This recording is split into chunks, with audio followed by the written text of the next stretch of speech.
Well, hey, church, I hope you're doing well today. It's Friday, start of the weekend. And if you're like me, you're excited. I hope you have some great plans. And I hope part of that is to come to church Sunday. We're going to have an awesome time. We started a new series called Guardrails, and I believe it will help change your life to talk about guardrails you can put in your life to sort of keep you on the right path. You don't want to miss it. But you're here today to talk about the Bible Challenge. So if there's anyone who's new to that today, the Bible Challenge is something we're doing as a church where each day for 21 days, we're looking at a chapter in the book of John, and we're discussing what's going on. But the coolest thing about it is not just the content we've been learning, but the fact that you guys are posting comments about how God is moving in your family and He's speaking to you in your own personal life. That's awesome. And so I encourage you to keep doing that. But we're going to go ahead and get started. There's a lot to look at in John chapter 12, and we really don't have a time to talk about all of it. So I'm just going to highlight two pieces today, okay? So the first one is right there in the first 11 verses. Jesus is at the house of Mary, Martha, and Lazarus. And that just blows my mind. They're having a meal together, and just a few days earlier, Lazarus had been dead. And now Jesus, He had done His miracle, and yesterday we learned about it in chapter 11, and now they're having a meal together, and I just can't even imagine what conversation was like about that, right? But nevertheless, Mary, she does an interesting thing during that time. Martha's out working like normal, maybe Lazarus talking with Jesus, and lo and behold, middle of nowhere, Mary pulls out some kind of fragrance and oil, this perfume. She pours it on the feet of Jesus, and then she begins to wipe it off with her own hair. Now, I don't care how you say it, that just seems unusual, right? I mean, doesn't seem to make sense. But interestingly enough, whether she knew what she was doing or not, I think God was using her to give us a lesson.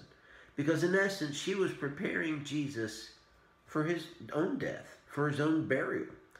But interestingly, what she was doing was worshiping Him. And in fact, one of the disciples, Judas, who would later betray Jesus, he said, you know what? You could have sold this and given it to the poor, but she chose to worship Him. And in fact, it was so much that it supposedly could have been about a year's wage. Wow. So to me, the interesting thing about it is she made a big sacrifice, right? Well, the first question I want to ask you, in fact, make a comment in the post below. What is another way, or what are other ways that you can worship God? I mean, I know we do it through singing, and that's awesome, and some of you do it through tithing, and that's really awesome too. But what are some other ways that we show our worship to God? I encourage you to make a few notes about that. So that's the first piece.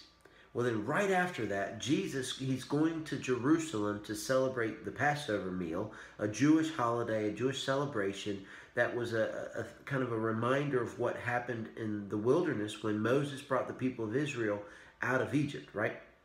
And so it's a very exciting celebration. Well, right there when it's about to get started, Jesus is on His way in. If you read it this morning, or if you'll read it later, you'll see that Jesus rides in on a donkey, and the people there begin to worship Him too. They start to take palm branches and wave them at Him, and they're putting out their coats so that Jesus' donkey doesn't have to walk on the ground itself, but that they're walking on the coats of these people. And they actually say crazy things. They say, Hosanna, blessed is He who comes in the name of the Lord.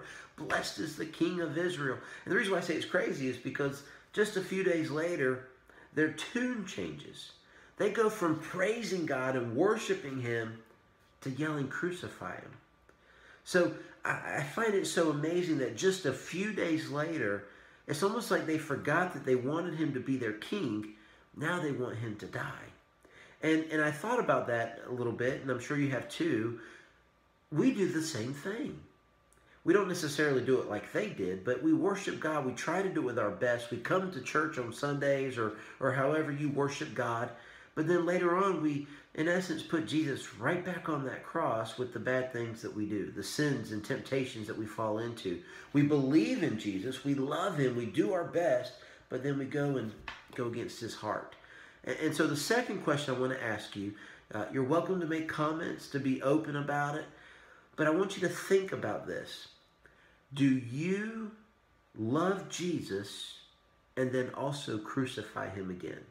Now, I don't mean it literally, but with your words, your actions, your thoughts. Do you worship God in one way and then turn around and you sort of give him the shoulder the other way? I think that that's probably the case for many of us, where we love God, but we make mistakes. We're humans.